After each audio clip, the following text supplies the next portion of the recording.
नमस्कार। आप सभी का हमारे YouTube चैनल पर एक बार फिर से स्वागत है। इंडिया में काफ़ी सारे ऐसे गवर्नमेंट एम्प्लॉयज़ हैं जो अपनी गवर्नमेंट जॉब को कंटिन्यू रखने के साथ साथ अपने अदर या फिर आप बोल सकते हो साइड इनकम के लिए वो कुछ छोटा मोटा बिजनेस या फिर कोई भी कॉमर्शियल एक्टिविटी करना चाहते हैं, जिससे उनको मॉनेटरी बेनिफिट हो और उनकी जो साइड इनकम है या फिर अदर इनकम है वो उनकी इंक्रीज हो सके। या फिर आप बोल सकते हो उनके कुछ अपने पर्सनल इंटरेस्ट होते हैं या फिर रीजन्स होते हैं, तो जिस कारण से वो अपने गवर्नमेंट जॉब के साथ साथ अपना कुछ छोटा मोटा बिजनेस करना चाहते हैं। और वो अपने जो गवर्नमेंट जॉब है वो उसको छोड़ भी नहीं सकते, क्योंकि जो उनकी गवर्नमेंट जॉब होती है वो तो उनकी वो बैकबोन होती है, तो वो उसको स्किप भी नहीं कर सकते।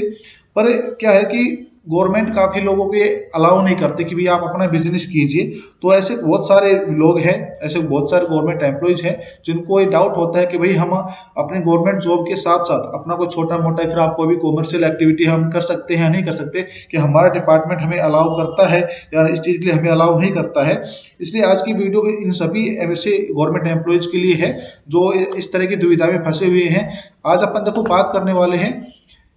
सेंट्रल सिविल सर्विस रूल्स 1964 कि इसके अकॉर्डिंग अगर आप एक गवर्नमेंट एम्प्लॉय है तो आप बिजनेस कब कर सकते हैं, कब नहीं कर सकते, आप कौन सा बिजनेस कर सकते हैं, कौन सी कॉमर्शियल एक्टिविटी कर सकते हैं, कौन सी आप कॉमर्शियल एक्टिविटी नहीं कर सकते। तो इसमें बहुत सारे रूल्स रेगुलेशन लिखे हुए हैं, बहुत सारे टर्म्स एंड कंडीशन भी लिखी हुई है। पर आज हमने उन सभी को एक छोटे फॉर्मेट में अपने उनको उतार लिया है, और जो मेन मेन पॉइंट्स है आज अपन उन सभी के बारे में डिस्कस करेंगे। तो अपन समझते हैं कि आप सेंट्रल सिविल सर्विस रूल्स 1964 के अकॉर्डिंग आप कब तो अपना बिजनेस कर सकते हैं और कब अपना बिजनेस नहीं कर सकते। और मैं आपको यहाँ पे बता भी दूंगी कि कुछ एक कंडीशंस होती हैं कि जहाँ पे आप गवर्नमेंट से प्रायर अप्रूवल लेके, मतलब आपका बिजनेस शुरू करने से पहले आप उनसे कंसेंट लेके, आप उनसे अप्रूवल लेके अपना बिजनेस कैरी कर सकते हैं। पर आप ये मान लीजिए कि 95% तक गवर्नमेंट आपको अप्रूवल देगी ही नहीं। अगर मान लीजिए कुछ एक परसेंट में आपको अप्रूवल मिल सकती है तो आप वहाँ से गवर्नमेंट की अप्रूवल लेके वहाँ पे आप बिजनेस अपना शुरू कर सकते हैं। तो अपन सबसे पहले बात करते हैं कि आप कब कब अपना बिजनेस कर ही नहीं सकते। यहाँ पे देखिए मैंने लिखा हुआ है नो गवर्नमेंट सर्वेंट सेल, मतलब कि कोई भी गवर्नमेंट एम्प्लॉय बिजनेस कर ही नहीं सकता। तो अपन वो देखते हैं कि वो कौन कौन से मेन पॉइंट्स हैं जहाँ पे आप बिजनेस नहीं कर सकते। तो जो पहला पॉइंट आता है वो आता है इंगेज डायरेक्टली और इनडायरेक्टली इन एनी ट्रेड और बिजनेस। इसका मतलब ये है कि आप स्वयं तो आप खुद तो कोई बिजनेस कर ही नहीं सकते अगर आप एक गवर्नमेंट एम्प्लॉय है, पर यहाँ पे आपके फैमिली मेंबर्स, आपके ब्लड रिलेशंस जो कि आपके ऊपर फुली डिपेंडेंट हैं, वो भी बिजनेस कैरी नहीं कर सकते। और वो बिजनेस नहीं कर सकते कि जो बिजनेस आपकी जॉब से रिलेटेड हो। जैसे जिस प्रोफाइल में आप है, आप जिस प्रोफाइल में आप गवर्नमेंट एम्प्लॉय है, उस सेम नेचर की प्रोफाइल की बिजनेस आपके जो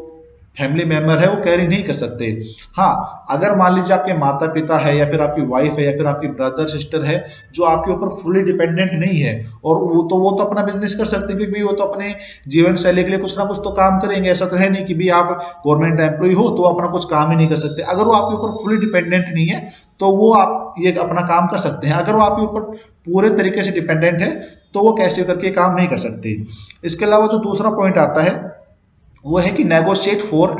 और अंडरटेक एनी अदर एम्प्लॉयमेंट। मान लीजिए कि अगर आप एक गवर्नमेंट डॉक्टर है और आपके पास किसी भी प्राइवेट हॉस्पिटल से कॉल आता है कि भाई हमारे पास एक सीरियस केस है और आप यहाँ पे आके आप हमारा ऑपरेशन कर दीजिए, हमारे क्लाइंट का जो हमारा पेशेंट है उसका ऑपरेशन कर दीजिए, और इसके लिए हम आपको मॉनेटरी बेनिफिट देने के लिए तैयार है। हम आपको कुछ ना कुछ जो भी आपकी जो भी की बात होगी वो पेमेंट आपको कर देंगे। ऐसा नहीं हो सकता। गवर्नमेंट इस चीज़ की आपको अप्रूवल नहीं देती है कि भाई आप हमारे पास गवर्नमेंट डॉक्टर है और आप किसी भी प्राइवेट हॉस्पिटल में जाके आप अपनी सर्विस दीजिए जिसके लिए आप अपना मॉनेटरी बेनिफिट्स लेते हैं, फिर आप कुछ भी चार्ज करते हैं। तो ऐसा नहीं हो सकता। इसके अलावा जो तीसरा पॉइंट है वो ये है कि होल्ड एन इलेक्टिव ऑफिस और कन्वर्स फॉर ए कैंडिडेट और candidate for an elective office in any body whether incorporated और नॉट। इसका मतलब ये है कि अगर आप एक गवर्नमेंट एम्प्लॉय है तो आप किसी भी तरह के इलेक्शंस में पार्टिसिपेट नहीं कर सकते। आप कहीं पे भी आप इलेक्टिव नहीं हो सकते, आप कहीं पे भी इलेक्शन में खड़े नहीं हो सकते अगर आप एक गवर्नमेंट एम्प्लॉय है तो। इसके अलावा जो चौथा पॉइंट आता है वो आता है canvass in support of any business of insurance agency, commission agency etcetera owned और managed by any member of his family. तो यहाँ पे ये लिखा हुआ है कि मैं आपको इसको एक मतलब समझाता हूँ कि मान लीजिए कि आप किसी भी एक गवर्नमेंट डिपार्टमेंट में हैं और वहाँ पे गवर्नमेंट से ठेके निकलते हैं जो प्राइवेट कंपनीज को या फिर प्राइवेट जो बंदे होते हैं उनको दिए जाते हैं। तो यहाँ पे ऐसा नहीं हो सकता कि भाई मान लीजिए आप तो वहाँ पे एक अच्छे लेवल पे एक ऑफिसर है गवर्नमेंट डिपार्टमेंट में और आप वहाँ पे अपने अपने ही नाम से कोई कंपनी रजिस्टर करवा ले और उसमें आप उनको ठेके दिलाते जाइए। या फिर ऐसा भी नहीं हो सकता कि भाई मान लीजिए आपका कोई नॉन बंदा है और आप उनको वो सारे ठेके दिला दे जो गवर्नमेंट ठेके निकालती है, तो वो ठेके आपके अंडर है तो आप उनको वो ठेके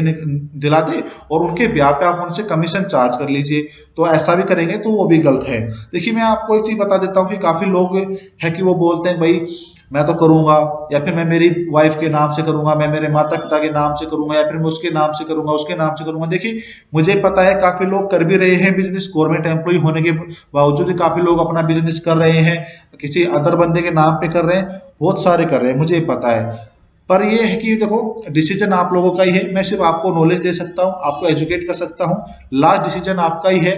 लोग बोलते हैं कि आज तक तो हमारा कुछ नहीं उखड़ पाया, हमारा कोई भी हमारे खिलाफ कोई भी लीगल एक्शन नहीं लिया गया, कुछ भी हमें दिक्कत नहीं हुई। देखिए जब तक आपका काम चल रहा है, आपका काम चल रहा है, जिस दिन भी आपसे छोटी सी भी मिस्टेक हो जाएगी ना, उस दिन गवर्नमेंट आपके खिलाफ लीगल एक्शन ले लेगी। और उस दिन आपने जो भी पहले एहसान किए होंगे, आपसे कोई सी भी मिस्टेक हुई होगी, तो गवर्नमेंट उन सभी को निकाल के खोज के ले आएगी और आपको बताएगी भी आपकी यहाँ पे मिस्टेक है, आपने यहाँ पे गलत किया है, आप यहाँ पे भी गलत हो, आपने यहाँ पे फ्रॉड किया है। आपकी सारी मिस्टेक आपके सामने ला के रख दी जाएंगी जिस दिन आप पकड़े जाएंगे, उस दिन। जब तक आपका चल रहा है, आप गवर्नमेंट की नजर में नहीं आए, तब तक आपका चल रहा है। जिस दिन आप गवर्नमेंट की नजर में आ जाएंगे, आपके खिलाफ कोई लीगल एक्शन लिया जाता है, आपके खिलाफ कोई भी कार्रवाई की जाती है, फिर कोई भी कंप्लेंट दे दी जाती है, तो उस टाइम फिर आपको कंफर्म दिक्कत होगी। आइए अब अपन आगे बात करते हैं कि जो अपना पांचवा पॉइंट है उसमें ये है कि take part except in discharge of his official duties in registration, promotion और मैनेजमेंट बाय बैंक और अदर कंपनी रजिस्टर और required to be register under companies act 1956। देखिए मैं आपको यहाँ पे बेसिक चीज बताता हूँ कि भाई आप एक गवर्नमेंट एम्प्लॉय है, तो आप ना तो अपने नाम से कोई भी कंपनी, कोई भी फर्म या फिर कोई भी एलएलपी टाइप कुछ भी आप रजिस्टर नहीं करवा सकते, क्योंकि आप एक गवर्नमेंट एम्प्लॉय है, तो आप अपना बिजनेस अलग कर ही नहीं सकते जब तक आप एक गवर्नमेंट एम्प्लॉय है। पर यहाँ पे क्या होता है कि काफी लोग, काफी जो अकाउंटेंट्स हैं या एडवोकेट्स हैं, वो सजेस्ट करते हैं कि भाई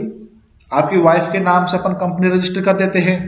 जो कंपनी एक्ट 1956 के अंडर रजिस्टर होगी, पर वो आपकी वाइफ के अंडर रहेगी और आप उसको मैनेज, आप कीजिएगा, तो कोई दिक्कत नहीं है। देखिए यहाँ पे भी दिक्कत है कि यहाँ पे जो पहला पॉइंट है वो ये है कि इंगेज डायरेक्टली और इनडायरेक्टली।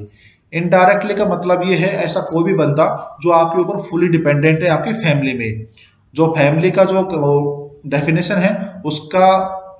पीडीएफ का वो डिस्क्रिप्शन में मैं आपको लिंक दे दूंगा, तो आप वहां से जाके देख सकते हैं कि फैमिली मेंबर की क्या डेफिनेशन है, तो आपको यहाँ पे मिल जाएगी। और जो गवर्नमेंट एम्प्लॉय है उसकी भी मैं डेफिनेशन का आपको लिंक दे दूंगा डिस्क्रिप्शन में, तो आपको आप वहां से देख सकते हैं कि भाई एक फैमिली मेंबर और एक गवर्नमेंट एम्प्लॉय की क्या डेफिनेशन है। तो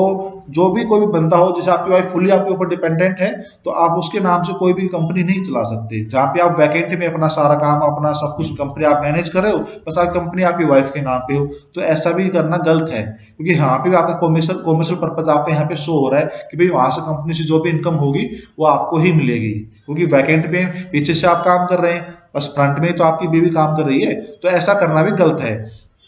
इसके अलावा अपन आगे बात करते हैं, तो एक और ये पॉइंट आता है कि पार्टिसिपेट इन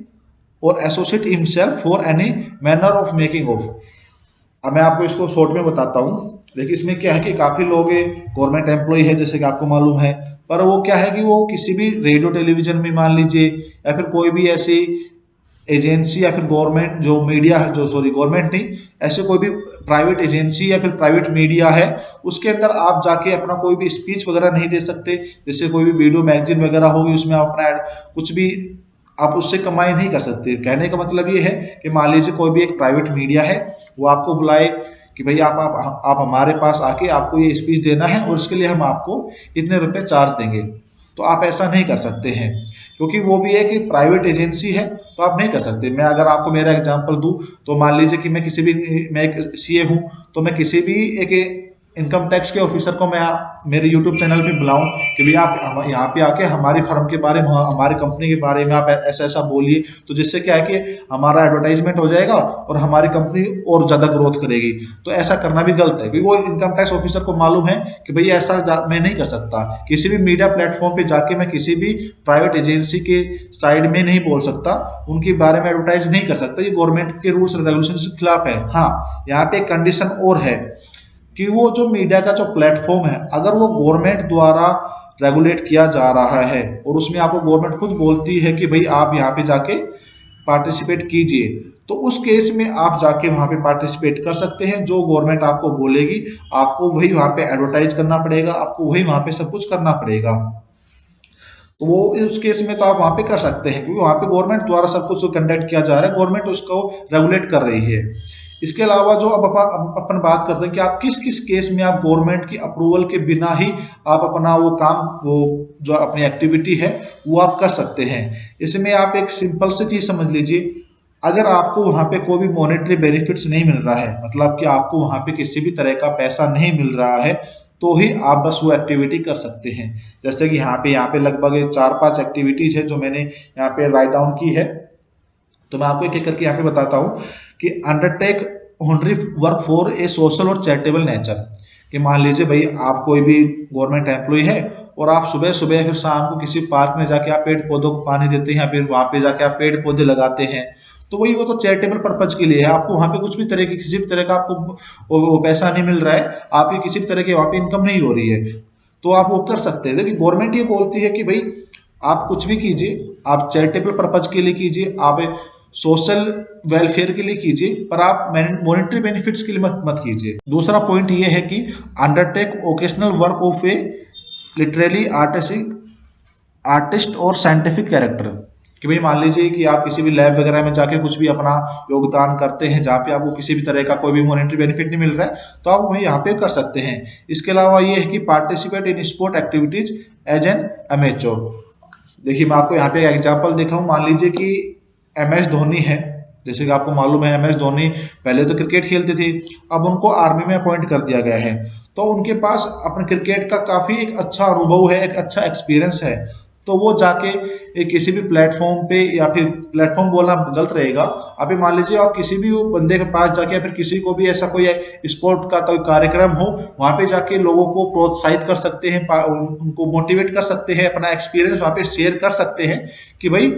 आप वहाँ पे जाइए, कोई दिक्कत नहीं है, आप उनको अपना एक्सपीरियंस बताइए कि वो और बेटर कैसे, वो और ज़्यादा अच्छे तरीके से बेटर वे में कैसे परफॉर्म कर सकते हैं, तो वहाँ पे कर सकते हैं। क्योंकि वहाँ पे उनको ना तो किसी भी तरह का कोई मॉनेटरी बेनिफिट है, ना ही उनको वहाँ पे किसी भी तरह का कमीशन मिल रहा है, ना ही वहाँ पे उनकी कोई साइड इनकम बढ़ रही है। या फिर आप मान लीजिए कि ये जो लास्ट के 2 पॉइंट है, इनमें भी सेम चीज़ें ये लिखी हुई है कि आप किसी भी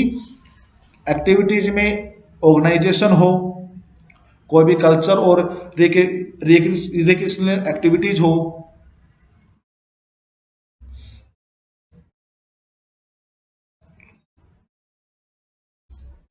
और जो